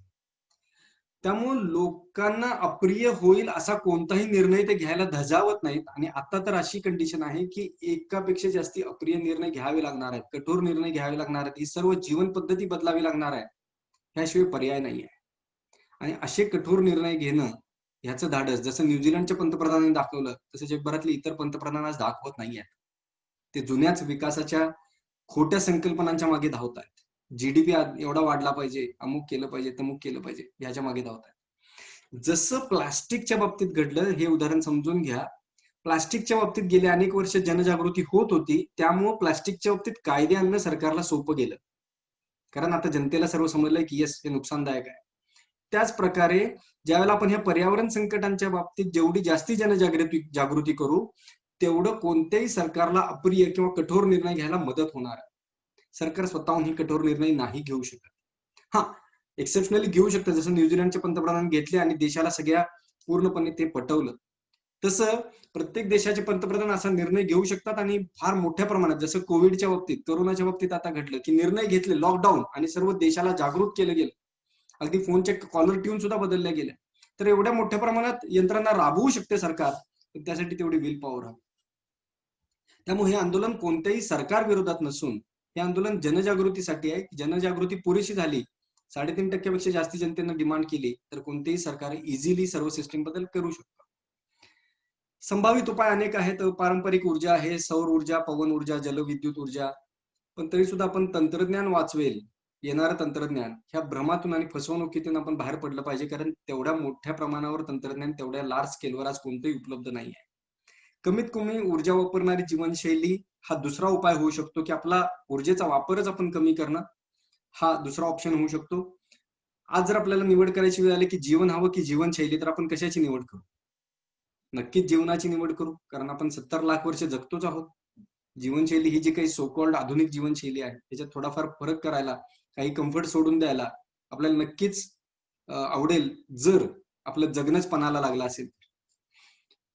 दैनंदिन पर्यावरण नावाचं दिलीप कुलकर्णी काकांचं पुस्तक खूप सुंदर आहे. आपला डेली कार्बन फुटप्रिंट कमी करण्यासाठी, आपल्याकडून होणारं प्रदूषण कमी करण्यासाठी हे दैनंदिन पर्यावरण पुस्तक आपण घेऊ शकता. त्याच्यातल्या छोट्या छोट्या गोष्टी आपण घरात इम्प्लिमेंट करू शकता. पुढील हजारो वर्ष मानवजात टिकण्यासाठी आणि आनंदाने जगण्यासाठी त्यांचंच सम्यक विकास नावाचं पुस्तक आहे, हे सुद्धा आपण घेऊन वाचायला सुरुवात करावं. आम्ही फ्रायडेज फॉर फ्युचर कोल्हापूर माध्यमातून शाळा, कॉलेज सर्वत्र आम्ही जनजागृती करतोय. आम्ही मानवी साखळी केल्या, आम्ही पर्यावरण विषयक व्हिडिओज दाखवले, त्यानंतर रॅलीज काढल्या. त्याच वेळेला पर्यावरण खेळ नावाची एक संकल्पना आहे, ते पर्यावरण खेळ आम्ही शाळांमध्ये शिकवायला सुरुवात केली. वेगवेगळ्या 18 प्रकारचे खेळ आहेत. त्या छोट्या छोट्या खेळांमधून मुलांमध्ये पर्यावरण विषयक अनेक संकल्पना रुजवल्या जातात. क्लिष्ट संकल्पना पण इझिली मुलांमध्ये खेळांच्या द्वारे कायमस्वरूपी त्यांच्यावर एक संस्कार होतो. आम्ही मुख्यमंत्र्यांना म्हणजे फडणवीसांना पण दिलं होतं, ठाकरे साहेबांना पण आम्ही पत्र दिलं की राष्ट्रीय आणीबाणी किंवा राज्य स्तरावर आणीबाणी डिक्लेअर करावी. पंतप्रधानांसाठी लेटर आम्ही कलेक्टर यांच्याकडे दिलं मागच्या चिल्ड्रन्स डेला मुलांच्या तर्फे. दर शुक्रवारी आम्ही जनजागृती करतो. 1 तासभर आम्ही हातात बोर्ड्स घेऊन उभे असतो. जसं त्या लहान मुलींच्या एका बोर्डमुळे आज जगभर क्रांती झाली, एका प्लॅकार्डमुळे ते एक जगभर क्रांती झाली, एका पोस्टरची क्रांती, असं मी एक लेख लिहिला होता. तर अशी क्रांती आज एका छोट्या पोस्टरमुळे घडलेली आहे. तर असे पोस्टर आपण घरात बनवून, घरातच आपला त्या पोस्टर बरोबर एक फोटो काढून सुद्धा तुम्ही व्हायरल करू शकता. प्रत्यक्ष रस्त्यावर पण उतरायलाच पाहिजे असं काही नाही. पर्यावरणीय आणीबाणी जाहीर करा अशा डिमांड सहित ह्या कोल्हापुरात किंवा इतरत्र ह्या ग्रेटा सारख्या छोट्या छोट्या मुली तयार होत आहेत. आम्ही कोल्हापूर शहर किंवा कोल्हापूर जिल्हा कार्बन न्यूट्रल करण्याच्या संदर्भात वेगवेगळी चर्चासत्र घेतली. त्यातून आम्ही आयुक्तांना निवेदन दिली आणि त्याचा कार्यक्रम पण आम्ही फेब्रुवारीमध्ये लॉन्च केला. पण नेमका त्यानंतर लॉकडाऊन झाला, त्यामुळे तो कार्यक्रम थोडासा म्हणजे जैसे ते अवस्थेत राहिलेला आहे. मित्रांनो, लॉकडाऊन आपल्याला बरंच काही शिकवलेलं आहे. यमुना नदीचं चित्र आहे. हे प्रचंड जो फेस आहे तो तिथल्या कारखान्यांमधून जे केमिकल्स बाहेर पडतात त्याचा फेस आहे. आणि ते कारखान्यांमधला ते दूषित पाणी ज्यावेळेला नदीत सोडायचं बंद झालं त्यावेळेचं चित्र पहा तुम्ही. एकही रुपयाचा खर्च न करता नद्या स्वच्छ झाल्या. गंगा असेल, यमुना असेल किंवा देशातल्या सर्वच नद्या असतील, आपण पाहिलेलं आहे. म्हणजे आज 1985 पासून गंगा नदी साफ करण्यासाठी अब्जावधी रुपये खर्च केले, त्याचा काडीचाही उपयोग झालेला नाही. पण खरा नक्की काय उपाय करायला हवा हे आपल्याला ह्या कोरोनानं किंवा लॉकडाऊननं शिकवलेलं आहे. अनेक प्राणी रस्त्यावर फिरायला लागले. हे दिल्लीचं चित्र आहे. वरचं बघा दिल्ली गेट, खाली बघा वरचं शहराचं चित्र, बघा खाली बघा. म्हणजे वायू प्रदूषण किती मोठ्या प्रमाणावर आज घडतंय. आणि हेच वायू प्रदूषण, जसं आपण ग्रुपवर चर्चा केली अनेकांनी की ते काय काय उपाय करतायत, पण हे उपाय थोडेसे तो आपल्यासाठी आपण जरी करत असलो तरी आपण त्याचं आत्मसमाधान आत्मसंतुष्टी करून घेण्यात अर्थ नाही. कारण शहरात असलेलं वायू प्रदूषण आज आपल्या श्वासाद्वारे आज जातच आहे आणि ते डायबिटीस, हार्ट अटॅक पासून कॅन्सर पर्यंत सर्व आजारांना हे वायू प्रदूषण कारणीभूत आहे, असा एक शास्त्रज्ञांचा रिपोर्ट आलेला आहे. म्हणजे डायबिटीस आणि हार्टच्या प्रॉब्लेम्स मागे सुद्धा हे वायू प्रदूषण कारणीभूत आहे असा रिपोर्ट आहे. मित्रहो, मला सर्वांना आपल्याला निवेदन एक असं करायचं आहे की आता जी मुलं लहान आहेत ही येणाऱ्या 5 ते 10 वर्षात आपल्याला हा प्रश्न विचारणार आहेत. आपल्याकडे बोट दाखवून आपल्याला विचारणार आहेत की ज्या वेळेला वेळ होता त्यावेळेला तुम्ही काय करत होतात. आपण काय करू शकता, तर आपल्या शहरात आपण फ्रायडे फॉर फ्युचरचे कार्य असेल त्याच्यात तुम्ही सहभागी व्हा किंवा आपण वेगवेगळे ह्या संदर्भात उपाय सुरू करा. जनजागृतीचे व्हिडिओ बनवणे, छोटे छोटे व्हिडिओ आपण बनवू शकता किंवा हे बनवण्यासाठी आपण आर्थिक मदत किंवा माहिती एकत्रित करणं किंवा स्किल असतील व्हिडिओ बनवण्याचे तर ते आपण देऊ शकता. भाषांतर करू शकता. अनेक इंग्लिश मधल्या गोष्टींचं भाषांतर आपल्याला करायचं आहे. म्हणजे लोकल भाषेमध्ये सर्व गोष्टी आणायच्या आहेत. सोशल मीडियावरची मोहीम आपण राबवू शकतो. आता जसा प्रोग्राम आहे असे प्रोग्राम आपण आयोजित करू शकता. आर्थिक पाठबळ उभं करू शकता. कारण प्रोफेशनल व्हिडिओ बनवण्यासाठी फंड्स जास्ती लागत आहेत. आपले शहर कार्बन न्यूट्रल करण्यासाठी आपण पुढाकार घेऊ शकता. असे अनेक उपाय आपण करू शकता. मी एंड करतोय शेवटच्या 2 स्लाइड्स. हा फोटो बघितल्यावर नकळत आपल्या मनामध्ये एक अभिमानाची लहर उठते. आपल्या अंगावर रोमांच उभे राहतात. अत्यंत प्रतिकूल परिस्थितीमध्ये शिवाजी महाराजांनी जो अतुलनीय पराक्रम केला आणि जे एक उदाहरण घालून दिलं आपल्या डोळ्यासमोर की परिस्थिती कशी पालटवता येते, कितीही विपरीत परिस्थिती असली तरी सुद्धा ती कशी बदलता येते, हे त्यांनी आपल्या समोर आज उदाहरण दिलेलं आहे. त्यांची पूजा करण्याऐवजी आज त्यांचे विचार आज आपण आपल्यामध्ये बाणवणं गरजेचं आहे. मला माहिती आहे की आपल्या पैकी अनेक जण ट्रेकिंगला जातात, गड किल्ल्यांवर आपण ट्रेकिंगला जाता असंही मला आपल्या ग्रुपच्या चर्चांमधून दिसतंय. तर महाराजांचीच प्रेरणा घेऊन मी एवढंच म्हणेन की महाराज जे लढले ती त्यांच्या वेळची सर्वात मोठी लढाई होती आणि आता आपल्या डोळ्यासमोर जी आहे ही आपल्या काळातील मानवजातीच्या इतिहासातील सर्वात मोठी लढाई आहे. ही आपलीच आपल्या विरुद्ध लढाई आहे. आपल्यातले जे षडरिपू आहेत त्यांच्या विरोधातली ही लढाई आहे आणि ही लढाई आपल्याला जिंकण्यासाठी आपल्याला महाराजांच्याकडूनच प्रेरणा घेऊन उभं राहावं लागणार आहे आणि ही परिस्थिती आपण नक्की पालटू शकतोय. कसं ते आपण पुढच्या 3 सेशन मध्ये बघणार आहोत. त्या 3 सेशन मध्ये आपण असे आतून सदृढ होणार आहोत. आपल्या मनातील पूर्ण भीती, आता जे काही सेशन बघितल्यानंतर थोडीफार जी काही भीती निर्माण झाली असेल किंवा थोडी जास्त निर्माण झाली असेल, ही सर्व भीती आपण कशी काढून टाकू शकतो, कसं आपल्याला हवं आहे ते भविष्य आपण निर्माण करू शकतो, ह्याचे अत्यंत अफलातून असे काही सेशन आहेत ते आपण पुढच्या ह्याच्यात पाहणार आहोत. आणि शेवटची स्लाइड आपण बघू. ही तरुण जे उभे आहेत त्यांच्या पायाखाली बर्फ आहे आणि गळ्याला फास लटकवलेला आहे. आपल्याला लक्षात आलंच असेल की बर्फ जेवढ्या वेगानं वितळेल तेवढ्या लवकर फास लागणार आहे. आणि दुर्दैवानं जगभरात हिमालय असो, आर्क्टिक असो, अंटार्क्टिका असो किंवा इतर पर्वतांवरचं बर्फ जे आहे हे वेगानं वितळत चाललेलं आहे, ग्रीनलँड वगैरे. आणि ही बर्फ जेवढ्या वेगानं वितळेल तेवढे आपल्या समोरील आव्हानं प्रचंड तीव्र होत जाणार आहेत. तर मित्रहो, बर्फ वितळल्यानं सुद्धा ग्लोबल वॉर्मिंग वाढतं. कसं ते आपण पुढच्या सेशन मध्ये बघू. तर माझा समारोप मी इथे करतो आहे. आपल्याला काही प्रश्न असेल तर आपण विचारू शकता. आपल्याकडचा प्रत्येक मिनिट आता अत्यंत महत्वाचा आहे आणि प्रत्येक मिनिट आपण सर्वजण एक मुठ्ठी होऊया आणि सर्व संकट परतवून लावूया या विश्वासासहित, आणि आपण ते लावू शकतो या विश्वासासहित मी प्रेझेंटेशन थांबवतो. आपण काही प्रश्न असतील तर विचारू शकता. धन्यवाद. सर, आपण एक व्हिडिओ दाखवणार होतो ना? हा, व्हिडिओ एक दाखवणार होतो. एक 2-3 मिनिटाची फक्त क्लिप आहे. 1 सेकंद.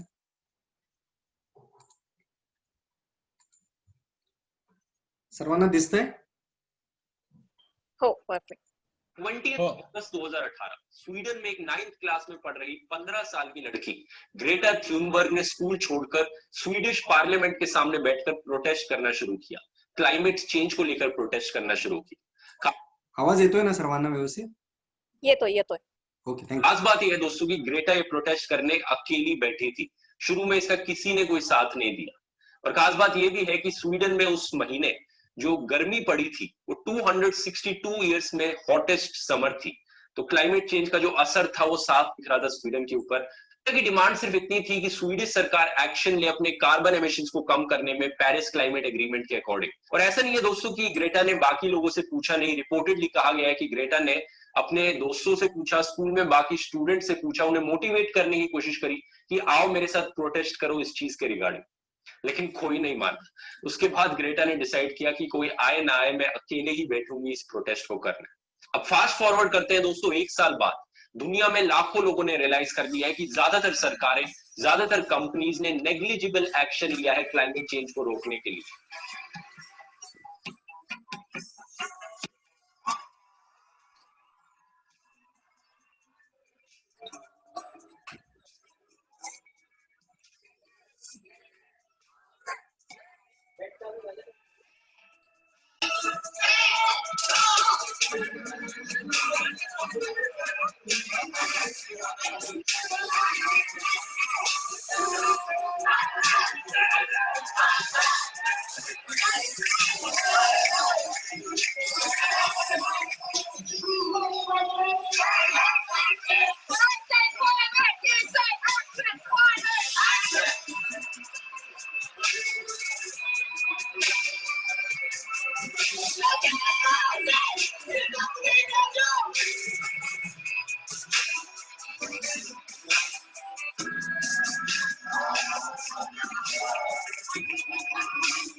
सेवन मिलियन से ज्यादा लोगों ने प्रोटेस्ट किया, 6000 अलग अलग लोकेशंस पे 185 डिफरेंट कंट्रीज में रिपोर्ट किया गया। मुझे नहीं लगता दोस्तों आज तक दुनिया के इतिहास में, ह्यूमन हिस्ट्री में कोई भी ऐसा प्रोटेस्ट इवेंट हुआ है जो इतनी सारी अलग अलग कंट्रीज में लोगों ने साथ में किया।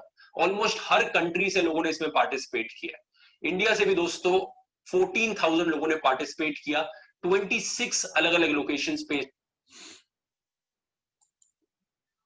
नमस्कार, हा व्हिडिओ मी परत ग्रुपवर टाकेनच, तिथं आपण तो बघू शकता पूर्ण। यांनी जे 14,000 आकडा सांगितला तो 14,000 छोटा आहे, खोटा आहे, कारण कोल्हापुरातच आम्ही 7,500 लोक होतो जो ह्या आकड्यामध्ये सामील नाहीये, कारण आमचा रिपोर्ट झाला नव्हता।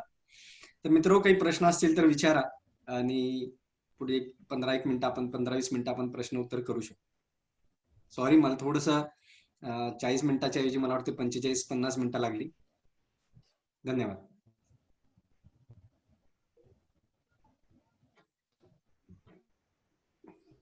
आपलं म्यूट ओपन करा, म्हणजे अनम्यूट करा आणि प्रश्न विचारू शकता।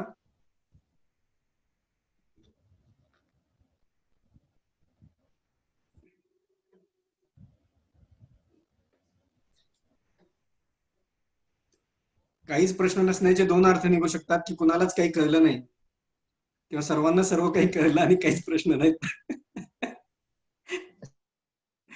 माझा एक प्रश्न आहे, मी हा, सर। डॉक्टर नानाभाई बोलतो। हा सर। हॅलो, डॉक्टर, तुम्ही जे सांगितलं ते खूप छान होतं। आपण आपल्या प्रयत्न लहानपासून कसं करू शकतो, म्हणजे आपल्या सोसायटीमध्ये किंवा आपल्या लेन मध्ये हे कसं आपण करू शकतो स्मॉल स्केल वरती? अगदी सर, ह्या संदर्भात खूप सारं हा. मटेरियल युट्यूबवर आहे आणि जे मी दैनंदिन पर्यावरण ओके. पुस्तक आपल्याला सांगितलं ते दैनंदिन पर्यावरण पुस्तक जे आहे ते पण आपण ओके. विकत आणू शकता। त्याच्यात घरगुती घरात आपण इम्प्लिमेंट करायच्या साधारण 101 गोष्टी दिलेल्या आहेत। छोट्या छोट्या गोष्टी आहेत त्या आपण इझिली Yes. हळूहळू आपण आपल्या घरामध्ये इम्प्लिमेंट करू शकतो आणि त्यातल्याच अनेक गोष्टी सोसायटीमध्ये हा. पण करू शकतो आणि त्यासाठी काही चांगली साधनं पण तयार झालेली आहेत। जसं की सगळा ओला कचरा जो आहे तो कंपोस्ट करण्यासाठी काही साधनं तयार झालेली आहेत आणि याच्याबद्दल बरेच व्हिडिओ आहेत, ते पण एक मी आपल्या ग्रुपवर टाकेन। Yes, thank you sir. Thank you sir. आपण लहानपासून सुरुवात करूया अगदी सर। ग्रुप मध्ये। माझा मेन एम ए आहे। आपल्या ग्रुपमध्ये चॅटमध्ये विद्याधर काथे सर आहेत आणि मनोज मोरे आहेत। त्यांनी काही प्रतिक्रिया व्यक्त केली आहे। अंतर्मुख करणारे हे सेशन आहे असं विद्याधर काथे म्हणतात आणि मनोज मोरे म्हणतायत फार संवेदनशील विषयावर माहिती मिळाल्याबद्दल धन्यवाद। थँक्यू. तुम्हाला कोणालाही काही मुद्दे मांडायचे असतील, शेअर काही थॉट्स करायचे असतील तर प्लीज अनम्यूट युअरसेल्फ. नमस्कार, मी प्रकाश तिर्लोटकर बोलतोय. हा सर. सर्वप्रथम धन्यवाद नितीन सरांना की एक छोट्याशा विनंतीनंतर त्यांनी म्हणजे पटकन सहमती दाखवली की आपल्या मलाड युनिटच्या ग्रुपमध्ये ते सहभागी झाले, जो आपला व्हॉट्सअप ग्रुप आहे. आणि त्याच्यानंतर हा जो पूर्णपणे आपण ही चळवळ आहे, म्हणजे आपण आता ह्याला चळवळ म्हणू की ही आपण तिला थोडी सुरुवात केलेली आहे. आणि आपण सर्वजण आज जे 32 जण दिसत आहेत या ग्रुपवरती, तर त्या चळवळीचा आपण एक भाग झालेला असं मला वाटतं. आणि आजच्या सेशन नंतर पुढची 4 सेशन आहेत, तर हे 32 न राहता प्रत्येक सेशनला मला वाटतं ते 64, 128, 256 असे होत गेले पाहिजेत. तर जास्तीत जास्त लोकांपर्यंत पोहोचणं म्हणजे ही जी जाणीव आहे पर्यावरणाची, ती जास्तीत जास्त लोकांपर्यंत पोहोचवणं हा या चळवळीचा आपला उद्देश असला पाहिजे. आणि आज आपल्याला जे समजलेलं आहे की आपण थोडंफार जी जाणीव झाली आहे ती इतरांना, जास्तीत जास्त लोकांना आपण पोहोचवण्यासाठी, म्हणजे आपण वचनबद्ध किंवा एक शपथ त्या पद्धतीची आपण घेतली तर पण ह्या थोडाफार हातभार लावल्यासारखं होईल असं मला वाटतं. नितीन सर, पुन्हा एकदा धन्यवाद. Thank you sir. आपण ही संधी दिली त्यामुळे मलाही आपल्या सर्वांबरोबर. हा, मला एंड आहे की सरांनी फास्ट सांगितलं. मला एक लाईन ऐकायची, every dark cloud has a silver lining. Yes sir. Every dark cloud silver lining, म्हणजे तुम्ही आम्हाला ते सिल्वर लाइनिंग दाखवली आज, त्यासाठी एकदम धन्यवाद आणि एवढं वेळ दिलं. Thank you sir. आणखीन काही कोणाला प्रश्न आहेत का की एंड करूया? निर्मला जी आहेत ग्रुपवर, त्यांच्या मला वाटतं माईक मध्ये काहीतरी इश्यू आहे, तर ते चॅट मध्ये म्हणतायत की हा जो मुद्दा आहे हा आपण शालेय स्तरापासून रेग्युलर ऍक्टिव्हिटी म्हणून आपण मांडला गेला पाहिजे. अगदी खरं आहे. जगभरातल्या अनेक देशांमध्ये पर्यावरण हा विषय फार गांभीर्यानं शिकवला जातो. आपल्याकडे तो सगळा ऑप्शनला असल्यामुळे आणि त्याचं महत्व काहीच उरलेलं नाहीये. त्यामुळं थोडीशी परिस्थिती गंभीर आहे. परिस्थिती आता अशी आहे की जसं कोविडच्या बाबतीत जनजागृती प्रचंड प्रमाणात केली गेली, तशी आणीबाणीच्या स्तरावर, युद्ध पातळीवर पर्यावरणाच्या बाबतीत अगदी लहानांपासून मोठ्यांपर्यंत सर्वांना आता प्रशिक्षित करणं गरजेचं आहे. आणि येणाऱ्या परिस्थितींना, ही परिस्थिती पालटवण्यासाठी उपाय जे करायला लागणार आहेत त्याबद्दल प्रशिक्षित करणं आणि तोपर्यंत येणाऱ्या संकटांचा मुकाबला करण्यासाठीची तयारी करणं, असं दोन्ही प्रकारे प्रशिक्षित करणं गरजेचं. Hello Nitin sir. हा सर. हॅलो. हा, विश्वास सावंत बोलतोय मी.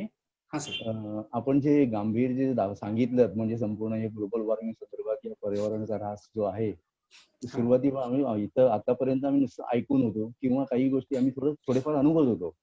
पण हे जे सांगितल्यानंतर जी धडकी भरणं म्हणतो ना, हे प्रथम मी अनुभवलंय ह्या पर्यावरणाच्या संदर्भामध्ये. आणि खूप चांगल्या प्रकारे तुम्ही प्रत्येक विश्लेषण करून तुम्ही ज्या गोष्टी सांगितल्यात आणि पुढे आपल्याला काय करायचंय हे आता 4 ते 5 सेशन्स मध्ये आपण 4 सेशन मध्ये पुढे करणार आहोतच. आणि आमचं युथ हॉस्टेल जे असं प्रकाश सरांनी जे सांगितलं ते आम्ही बांधील असणार या गोष्टीला. त्यामुळे धन्यवाद सर. तिथे जर आपण आमचे डोळे जास्तीत जास्त उघडण्याचा प्रयत्न करतो, आम्ही दुसऱ्यांचे पण डोळे उघडण्याचा प्रयत्न करतोय. आणि आतापर्यंत जे युथ हॉस्टेल आमचं मालाड युनिट जे आहे ते पर्यावरणाशी निगडीतच आम्ही काही कार्यक्रम आपण आयोजित करतो आणि स्वतःहून आम्ही त्याच्यामध्ये भाग घेतो आणि स्वतःहून ते अवलंबतो. तर मला असं वाटतं हा खूप सुरुवातच जी आहे खूप चांगल्या प्रकारे तुम्ही आम्हाला, म्हणजे काय म्हणतात ना, डोळे उघडणं म्हणतो ना, ते प्रकारे करून दिले. धन्यवाद सर. Thank you sir. थँक्यू. मला फक्त एक विषय छोटासा सांगायचा आहे की मी परत एकदा सांगतो की आपल्या मनामध्ये भीती निर्माण होणं नॅचरल आहे, कारण हे आपण एकत्रित कलेक्टिव्ह चित्र, म्हणजे जे आज मी फक्त आज काय केलं तर फक्त सगळे डॉट्स कनेक्ट करायचं फक्त काम केलेलं आहे. या सगळ्या गोष्टी आपण पेपरमध्ये वेगवेगळ्या वेळी वेगवेगळ्या प्रकारे वाचलेल्याच आहेत किंवा टीव्ही मध्ये पाहिलेल्या आहेत. हे सगळ्याचं कारण एकच आहे आणि ते मुळापासून आज कारण उकडून टाकणं गरजेचं आहे, हे आज आपण इथे बघितलं. भीती वाटणं नॅचरल आहे, साहजिक आहे. मीही खूप धास्तावलो होतो ज्यावेळेला 1 लाख प्रजाती नष्ट होतात असं त्या लहान मुलीच्या तोंडून ज्यावेळेला मी ऐकलं, दिवसाला 200 प्रजाती नष्ट होत आहेत, अक्षरशः माझी झोप उडाली आणि पुढच्या कितीतरी दिवस किंवा रात्री मी नीट झोपू शकलो नाही. मला एवढंच म्हणायचं आहे की ह्या भीतीवर आपण मात करणं गरजेचं आहे आणि त्यासाठी एक छोटंसं टेक्निक आपण 5 मिनिटाचं शिकणार आहोत पुढच्या सेशन मध्ये, की आपल्या पूर्ण सिस्टीम मध्ये निर्माण होणारी भीती असेल, चिंता असेल, असुरक्षितता असेल, ही सर्व ॲक्युप्रेशर बेस्ड एक टेक्निक आहे आणि त्याच्या आधारे आपण विदिन फ्यू मिनिट्स आपण ही सर्व भीती काढून टाकू शकतो आणि निर्भयतेने ही परिस्थिती पालटवण्यासाठी आपण सज्ज होऊ शकतो. आणि तसंच होणं गरजेचं आहे आणि ते पण आपण टेक्निक आपण ह्याच्यामध्ये पाहणार आहोत. आणि म्हणजे नुसतंच भीती निर्माण करणे हा काही आपला उद्देश नाहीये. या भीतीवर मात करणे, जसं कोविडच्या बाबतीत सुरुवातीला भीती निर्माण झाली, पण आज सर्वजण लोक रस्त्यावर फिरतायत, बरोबर आहे. तर मला एवढंच म्हणायचं आहे की भीती आज एका सेशन पुरती निर्माण झाली आहे, पुढच्या रविवारी आपण पूर्ण भीती काढून टाकू आणि त्याच वेळेला कसं सशक्तपणे आपण ह्याचा मुकाबला करू हे आपण पुढच्या 3 सेशन मध्ये बघू, डिटेलमध्ये बघू. माझी एवढी सर्वांना विनंती आहे की ह्याचं आजचं रेकॉर्डिंग आपल्या युट्यूब चॅनलला टाकून त्याची लिंक जे पुढच्या सेशनला जॉईन होणार आहेत त्यांनी तो व्हिडिओ बघून जॉईन व्हावं अशी रिक्वेस्ट त्यांना करावी, जेणेकरून त्यांना लिंक राहील आणि मग पुढच्या सेशनला ते अटेंड करू शकतील असं मला वाटतंय. तर एवढीच माझी विनंती आणि धन्यवाद. आपण सर्वांनी शांतपणे ऐकून घेतलात आणि हा चान्स उपलब्ध करून दिलात आपल्यापर्यंत पोहोचण्याचा आणि आपण सर्व उपस्थित राहिलात त्याबद्दल धन्यवाद. धन्यवाद सर्वांचे. एक समारोप करायच्या अगोदर माझी एक विनंती आहे की या ठिकाणी जे उपस्थित आहेत वायचे मालाड युनिटच्या ग्रुपवरचे मेंबर, मला वाटतं 32 पैकी 25 पेक्षा जास्त ते ऑलरेडी त्या ग्रुपवरती आहेत आणि तिकडे आपण महिनाभर ती चर्चा चालवणार आहोत. मागच्या आपण रविवारपासून ती सुरू केली होती आणि ह्या 1 आठवड्यानंतर आपण सेशन घेत आहोत आणि आणखी पुढचे 3 आठवडे आपण ती चालू ठेवणार आहोत. तर आपला फीडबॅक जो आहे, कारण आता तिथे 232 मेंबर आहेत पण त्यापैकी फक्त 25 जण आज इथे सहभागी झाले, म्हणजे जाणीव जी आहे ती किती लोकांपर्यंत पोहोचलेली आहे आणि किती लोकांपर्यंत अजून त्यांना ती संवेदना झालेली नाहीये. मला वाटतं हे आज जे इथे उपस्थित आहेत त्यांनी ती संवेदना निर्माण करण्याचं काम आपल्या ग्रुपवरती करावं. ऍटलिस्ट आपण आपल्या आजूबाजूच्या लोकांना आणि आपल्या ग्रुपपर्यंत जरी अवेअरनेस करू शकलो तरी ह्या चळवळीला थोडा हातभार लागेल. तर हातचा जो फीडबॅक आहे या सेशनचा तर त्या आपल्या वायाच्या मेन ग्रुपवरती प्रत्येकाने द्यावा, ज्यावेळी आपल्याला पुढच्या सेशन मध्ये जे इतर जे आज जॉईन झालेले नाहीयेत तर ते इतर पण ह्या ठिकाणी येऊ शकतील. येस सर, धन्यवाद. सर एक सांगायचं होतं, विचारायचं म्हणजे पुढच्या सेशनपर्यंत आम्हाला सोप्या कृती सांगा ज्या आम्ही करू शकतो पर्यावरण संवर्धनात. काय म्हणला? 2-3 गोष्टी अशा सांगा ज्या आम्ही पुढच्या सेशनपर्यंत काहीतरी करू शकतो.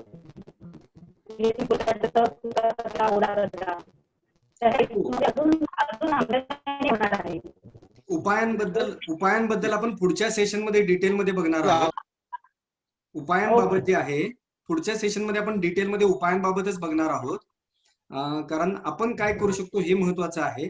अगदी म्हणजे सिंपल लक्षात घ्याल तर आज जी प्रचंड ऊर्जा जगभर लागते आहे आणि ज्यासाठी कोळसा जाळला जातोय, जी वीज निर्माण करण्यासाठी किंवा जे प्रदूषण होतंय हे सर्व प्रदूषण कसं एक छोट्या गोष्टीतून निघून जाऊ शकतं. बघा, अख्ख्या मानवजातीला लागणारी जी ऊर्जा आहे तेवढी सूर्य फक्त 1 तासामध्ये पृथ्वीवर पाठवतो. अख्ख्या वर्षभर लागणारी ऊर्जा फक्त 1 तासामध्ये आपल्याला पृथ्वीला मिळते, म्हणजे एवढी प्रचंड ऊर्जा सूर्याकडून आपल्याला मिळते. आणि सोलरच्या माध्यमातून आपण सोलर पॅनलच्या माध्यमातून ही ऊर्जा एनकॅश करू शकतो. असे उपाय आहेत, पण यांच्याकडे मागच्या 20 वर्षात 30 वर्षात जेवढं लक्ष द्यायला हवं होतं तेवढं दिलं गेलं नाही. जे आता युद्ध पातळीवर देणं गरजेचं आहे आणि इतर घरात आपण अनेक छोट्या मोठ्या गोष्टी करू शकतो त्याही आपण करायला लागू. पर्यावरण दैनंदिन पर्यावरण नावाचं पुस्तक पण आपण विकत घ्या, आम्ही त्याच्या ग्रुपवर फोटो टाकतो. धन्यवाद. धन्यवाद सर. धन्यवाद. धन्यवाद. मला वाटतं इथे संपवायला हरकत नाही आपल्याला. थँक्यू. मला वाटतं नानाबाई समाप्त करतील. आय नो, मी करतो. सरांचा धन्यवाद. Thank you sir. तुम्ही आहे you took us right from the origin to the present moment. ते मला आवडलं एकदम. आपलं ओरिजिन पासून प्रेझेंट मोमेंट एकदम चांगलं. That was very impactful. आणि जे मी सांगितलं की every dark cloud is a silver lining, ते ग्रेटा थनबर्गनी प्रूव्ह केलं की ती सिल्वर लायनिंग, तर आपण पण तिच्यासारखं होऊ शकतो. आणि तुम्ही आम्हाला you give us lot of confidence in doing things ahead now. For that I should thank you very much sir. Time for the youth hostel. Once again thank you sir. Thank you सर्वांना. धन्यवाद. Thank you. Okay, close करू meeting. Okay. Thank you. Thanks. छान माहिती दिली sir. Thank you sir. Thank you Shubhangi. Thank you Nitin sir. Thank you sir. Thank you. मला वाटतं या निमित्ताने आपण तरी भेटत आहोत, म्हणजे आपले बऱ्याचपैकी ट्रेकिंग वगैरे सगळं काही थांबलेलं आहे आता. तर अशा काही कार्यक्रमातून आपण भेटतोय हे खूप महत्वाचं आहे. आपल्या संभाषण तरी सुरू आहे त्या निमित्ताने आणि महत्वाच्या विषयांवर चर्चा होते. आणि आपण सगळे ट्रेकर आहोत ना, तर काही काम करू शकतो या संदर्भामध्ये आपण. राईट. नक्कीच नक्कीच. शुभांगी आणि डॉक्टर या दोघांना पण या पूर्णपणे आयोजनामध्ये जी पूर्णपणे म्हणजे बरीच मेहनत घ्यावी लागली आणि त्यांनी ते व्यवस्थित आयोजन पूर्णपणे केलेलं आहे, त्याबद्दल दोघांचंही अभिनंदन. Thank you sir. Thank you Nitin sir, thank you Shubhangi, thank you Vanabai. Thank you thank you सर्वांना धन्यवाद. See you next time. सुरुवात चांगली झालेली आहे. धन्यवाद. थँक्यू. थँक्यू. नाही, खरोखर चांगली झाली. आणि एक विषय, गंभीर विषय कसा सोडवायचा हे डोक्यामध्ये आता चक्र सुरू झालेलं आहे. Yes sir. आपण पुढील चर्चा ग्रुपवरती आता करायला हरकत नाहीये. ओके. आणि टेम्पररी ग्रुपवरती आपण पुन्हा तो ऍडमिन करता आपण सेटिंग करणार आहोत आणि पुढच्या रविवारी ओपन करू. पण YHच्या ग्रुपवरती आपली चर्चा चालू राहील. Yes sir. बरोबर. Yes sir. क्लोज करू सर. हो. या okay sir. Okay sir. Close करा. थँक्यू.